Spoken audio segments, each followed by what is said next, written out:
this Stearns Tavern, it's such a wonderful project. It's really symbolic of what it means to be from Worcester, to have community come together, to have labor, to have industry, to have government say that we want to make sure that we have a community space that's accessible to all individuals regardless of ability, and making sure that every single neighborhood in this city has access to the resources that they need. This is going to be a fantastic project for my district. I mean, Coast Pond, as you see behind you, this is the crown jewel of Worcester, and I always brag it's one of the crown jewels of my district.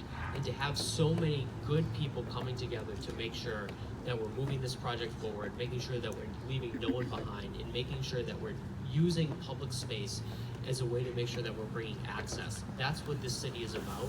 That's what this community is about, and I'm so excited to be with such a great group of elected leaders moving this project forward. So thank you all for being here, because this project wouldn't have been the type of project it was if it weren't for the neighborhood activists that were here. Community residents will have access to a building that harkens back to the federal era when James Madison was our president.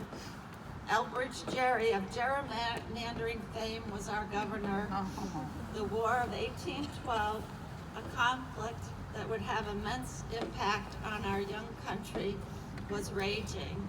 And the American flag, which had 15 stripes and 15 stars, was flying. It all makes me smile. This project is particularly special to me because I grew up on Lakewood Street, a block away. My mother still lives on Lakewood Street. She keeps an eye on the park for me, and she reports that every single day is filled with kids and families enjoying this space. And that's exactly what everybody up here had always hoped would be the case, that this would be an active use park, and it certainly is that. But this project is so much more.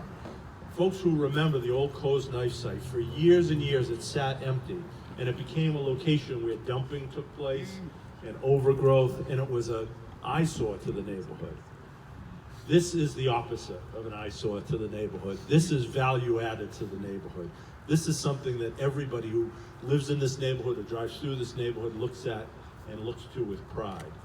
And then when you really dig deeper into what this partnership represents, all sorts of different organizations, the Seven Hills Foundation coming forward, Presrvation Worcester, our original partner, the ones who brought this project to us and said we need to do something to save this historic piece of Worcester's past. This is just brick and mortar, and it's important brick and mortar, and we appreciate all the work that's been done.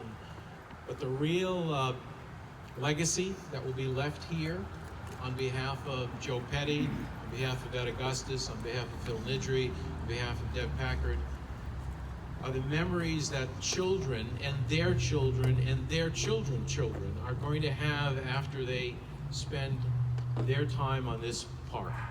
This park is going to be here for years. This facility will serve the community for decades. And it's those memories and those joys that we're offering today at this moment for children 20 years from today that I'm excited about.